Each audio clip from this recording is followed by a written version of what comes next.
Hello and welcome to MetroArts. I am your host, Larry Wallace. Here on MetroArts, we highlight some of the best in the business, from fine artists, photographers, and performing artists, to cinematographers and musical artists, all from the Metro Detroit area. On today's show, we'll check in with Shakespeare in Detroit, talk to the director of costume design, Cal Schwartz, and see Dante Jones with a performance from Hamlet. We'll feature an in-studio painting demonstration with artist Matt Gordon, and singer-songwriter Keegan Cruz will perform in studio. We first featured Shakespeare in Detroit on season 3 of MetroArts. Today in our Checking In segment, we'll be welcoming back the director of costume design, Cal Schwartz, and actor Dante Jones. Welcome to MetroArts, guys. Thanks for having us. So, Cal, can you first start by telling us the overall mission of Shakespeare in Detroit? So one of the things that we focus on is inclusion and diversity at Shakespeare in Detroit.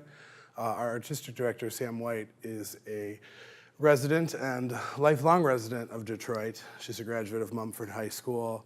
She went to Wayne State, as did I. And it's really important for us to represent the community the way that it truly is here in Detroit. And it's not just one side or the other side. We really have every color of the rainbow.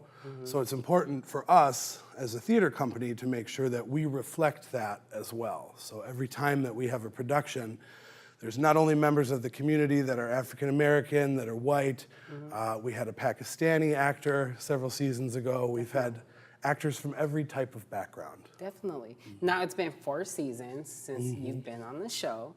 Tell us about the growth of the organization since then. Well, after this season, we've now officially reached 10,000 people. So over the course of these 5 seasons, 10,000 people have had the opportunity to come out and see our shows. This year, specifically, we had over 650 people over 4 nights each. So it was really kind of amazing to see the momentum. Each year, we get more and more. And finally, this year, we've officially outgrown our current home. So it really is kind of amazing to watch it blossom and grow, because in our audiences, we get to see that reflection of what we're putting on stage. So I think the more people that we've included in our productions brings out the diversity in the audience every year, and it gets bigger and bigger and bigger. So you mentioned what you guys get to see. So 2018 actually marks Shakespeare in Detroit's 6th season. What will viewers expect to see? Well, typically we open our seasons in the springtime. This year we're doing things a little bit differently. There'll be 2 productions this year that both run during the summer. Our first one is Much Ado About Nothing. It's a bilingual production that we're really excited to bring here to Detroit, which will feature different actors of different ethnicities and have different language components as well. And then our main stage show, our big show, is Twelfth Night, which we're setting in the 1920s. So you mentioned diversity. Tell me, how do you guys promote diversity within the organization? Well, diversity isn't something that necessarily we think about, it's something that we are. Our artistic director, Sam, is an African-American female from the city of Detroit. They have a male costume designer, and both our marketing director and our managing director are both women. So it's something that we're always aware of, but it's something that is the bedrock of who we are. And it's something that we want to always incorporate into everything that we do, because life is very diverse. And how could viewers contribute to the cause? You can go to shakespeareindetroit.com. We are a 501c3. We are a nonprofit through the state of Michigan and the federal government. So you can give a fully tax-deductible donation at shakespeareindetroit.com. Okay. Now, Dante, you're about to perform one of Shakespeare's most famous monologues. Could you set the scene a little bit for that? Sure. Hamlet was directed by Dean Gabory, and the way that he wanted to set it up in this particular time is that, you know, the slings and arrows speech is very, very familiar, so he wanted me to have this conversation with the audience and work through whether or not I should or should not take my own life, whether that's the way to go. You know, a little morbid, but it's fun to kind of work it out with my audience and connect with them on that stage. And what is happening at this specific point in the play? At this point, Hamlet has just decided and just got through acting a little bit, pretending to be insane. You know, messing around with Polonius. And at this point, he's kind of exhausted. Yeah. He's been kind of betrayed, and he's wondering whether or not he wants to actually deal with this or everyone around him. For sure. Well, I want to thank you guys so much for being here today. It was a pleasure. Thanks for having us. Thank you for having us. Up next, Dante will be back to perform. You're watching MetroArts, produced at the Midtown Studio at Wayne State University. To be or not to be? That is the question. Whether it is nobler in mind to suffer the slings and arrows of outrageous fortune, or to take arms against a sea of troubles, and by opposing end them, to die, to sleep no more, and by a sleep to end the 1,000 natural shocks that flesh is heir to. 'Tis a consummation devoutly to be wished, to die, to sleep, perchance to dream. Aye, there's the rub, for in that sleep of death, what dreams may come when we have shuffled off this mortal coil must give us pause. Therein lies the respect that makes calamity of so long life.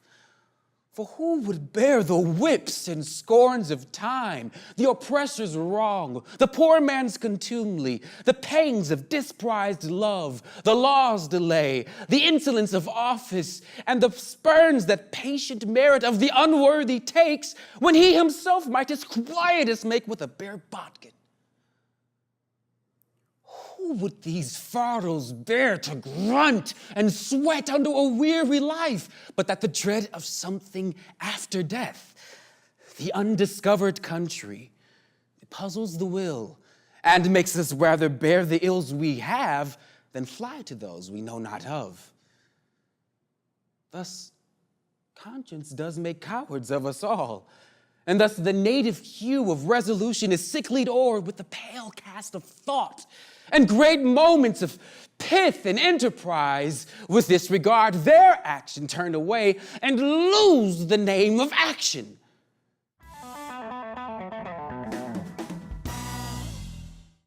Let's welcome artist Matt Gordon to Wayne State and MetroArts Detroit. Welcome, Matt.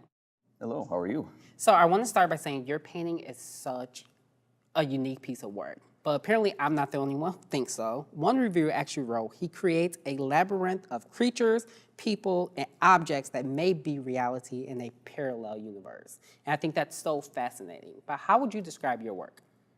Pretty much like that. I actually believe in my paintings, so they are reality to me, but I know they're pretty much escapism. Yeah, definitely. But I enjoy making them. I enjoy doing very detailed, fun stuff. I want people to be happy when they look at them. So you're actually painting a piece in the studio with us today. Tell us about it. This is pretty much, I have no idea what's going on, but I work on this after I'm done doing my actual work for the day. So I'll let this grow. Pretty much all my paintings, I let them grow organically, where I don't know what's going on.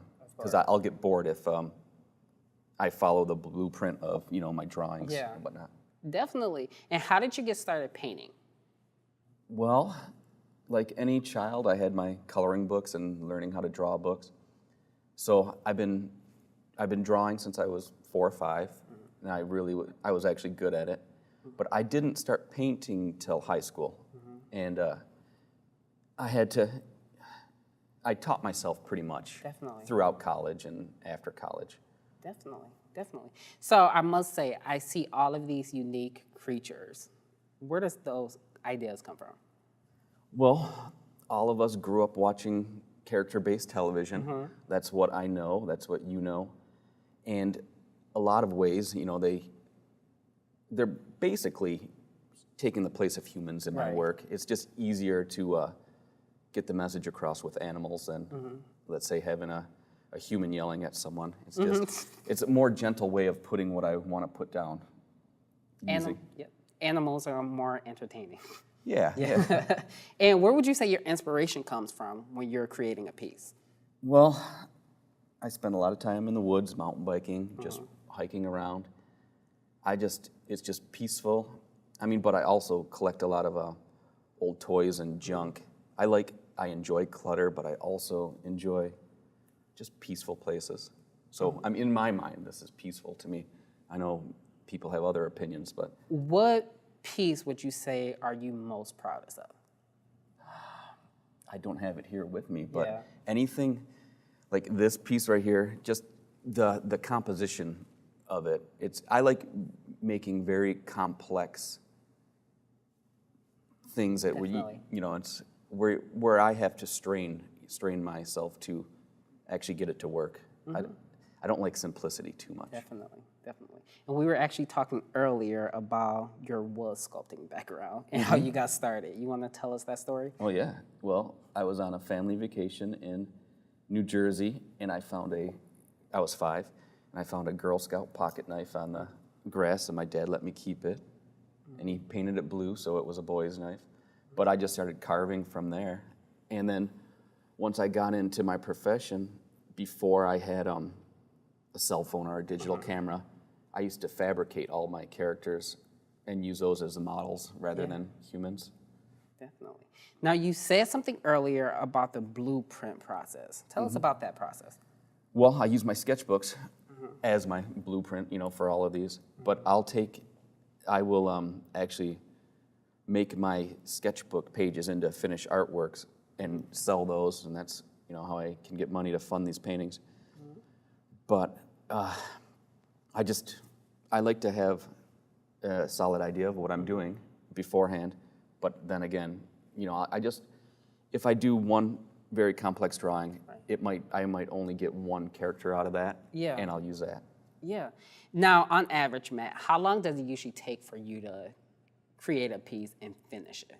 A drawing, I can do a pretty good drawing in one day, but some of my commissions, those will take upwards of a week. But painting-wise, watercolors, I can do those in a daytime. But the acrylic paintings, my problem is where my brain works, I can paint over acrylic constantly, and I will paint over if I'm not happy. So it's 3 different mindsets. With drawing, you can erase pencil line, so you can start over, which is all right. Watercolor, you can't mess up. That's kind of nerve-wracking. But then acrylic, I spend the most time on acrylic. Those are what I'll probably be remembered by if I am remembered. So Definitely. I take pride on those. I think you will. You're pretty talented. So tell us about the process if you have to go back and change something in the painting. I'll show you it. Yeah. Let's say I don't want this. I paint over it. Oh, wow. So then I'll and then I'll just move it, Yeah. But Definitely. And where could viewers find out more information about your artwork and also you? The platform I use is Instagram. Okay. And it's just @Gordon_paintings. You can Google me, you'll find stuff on me. But I don't have a website, I just do my Instagram. Okay, definitely. Well, Matt, I want to thank you so much for being here today. You're extremely talented, in my opinion, and your artwork is amazing. Thank you. Thank you. You're watching MetroArts on Detroit Public Television. Our next guest is singer-songwriter Keegan Cruz. Welcome to MetroArts. Thank you. So to start, can you start by describing your music style? Sure, I'd call it singer-songwriter at its very rudimentary form. And then it can be blues-based, it can be not blues-based, but it's all based off of loops, which is essentially just me using lyrical and guitar-type building blocks to build songs. Yep, and the name of that is loop pedals, correct? Yeah, loop pedal. And how did you start using that? I started using it probably 2 years after I saw Ed Sheeran use it. And I bought like an old model from one of my friends out in Oxford. And I've been using it as part of my live show ever since. And can you tell us what it's like being a part of the Detroit music scene today? Sure, so I'm actually pretty new to the Detroit music scene. Moved back from Minneapolis just this summer, so I'm really eager to be a part of it. Yep, and you say you're pretty new. How long have you been doing music? I've been doing music for more than half of my life. So ever since I was 11, I'm 23 now. So yeah. And where could people find out more information about you and your music? They can find out more about me at facebook.com/Keegan Cruz Official. Yeah. I do a lot of posts there, and they can find me on iTunes, Spotify, anything else like Reverb Nation. So be good. And I understand you're going to be performing 2 songs for us today. One titled Amy and the other one titled Feel Where You're From. Yeah. Tell me about that. So I'm playing Amy because it shows how looping, when it's done properly or done well, hopefully I do it right, why it's interesting to watch, and because it's a song that kind of blossoms. Yeah. And I'm playing Feel Where You're From because it was like a culmination of all my feelings before I moved back to Michigan, and that's really important to me. Yeah. And as an artist, where does your inspiration come from? My inspiration kind of comes from big life events, like anything from moving to an unknown location, to life, to death, to anything, etc. And between that, when you're kind of in like a inspirational type of limbo, you try to be able to pull from what you think society is going through, and you're trying to be able to tell the story of a generation or of our society. sure. So I try to dig through concepts like that. Definitely. Because sometimes one good song is enough to knock you over the head and make you think about your For ideals. sure, definitely. Well, I want to thank you so much, Keegan, for being here. I'm super excited to see your performance. Yeah, excited to play. So Thank you. Up next, I'll turn it over to Keegan. You're watching MetroArts on Detroit Public Television.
she tries.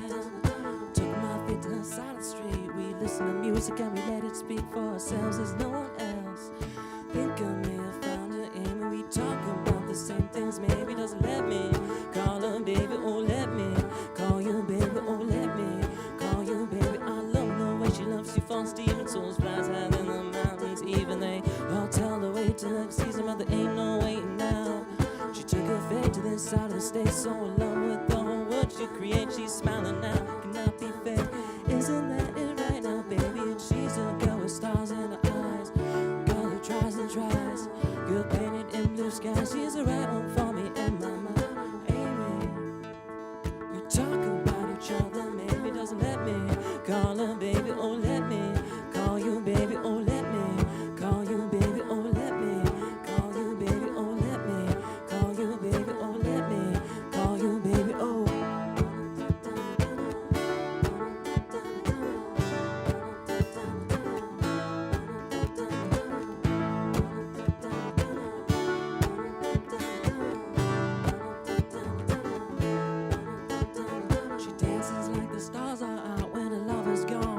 is a drought. Waiting for me, have no doubt. Waiting for me, have no doubt. Grass grows greener on the side of the fence. They always want more, we always want less. Ain't no better way to distress than you get unloving now. I think I need you, got to see you. There's a whole lot more when I am near you. Wanna play for your heart, I can heal you. Ain't nobody for me now. But Amy, we got to see each other. Maybe doesn't let me call her baby, oh let me call you baby, oh let me call you baby, oh let me call you baby, oh let me call you baby, oh let me call you baby, oh.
Autumn light brings growth to new life. Autumn light brings growth to new life. Autumn light brings growth to new life.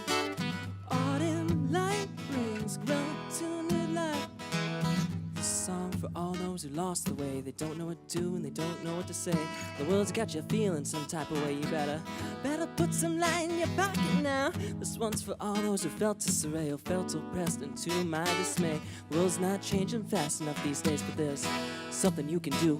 If you feel where you're from, your time has just begun.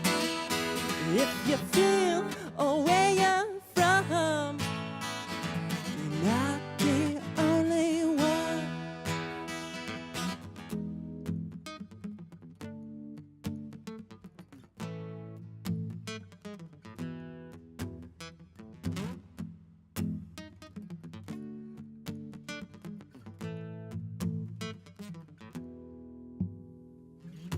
Autumn light brings growth to new life.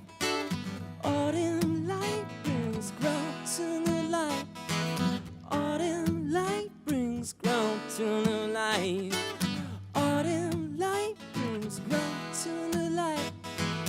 This one's for friends who stuck by your side when you've got nothing to lose, nothing to hide. The world's got a whole lot more for you and I, so take it from me. Just be sure to know a whole lot more about why we are here, about why we are born. Take a deep breath so you can be sure to set that light free. And if you feel where you're from, your time has just begun. If you feel where you're from, you're not the only one. Go.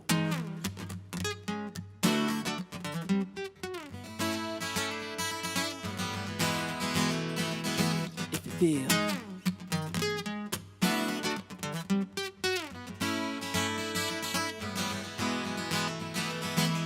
feel.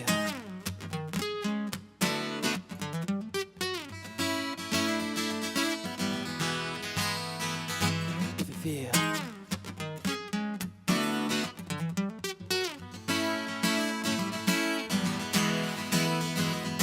If you feel where you're from,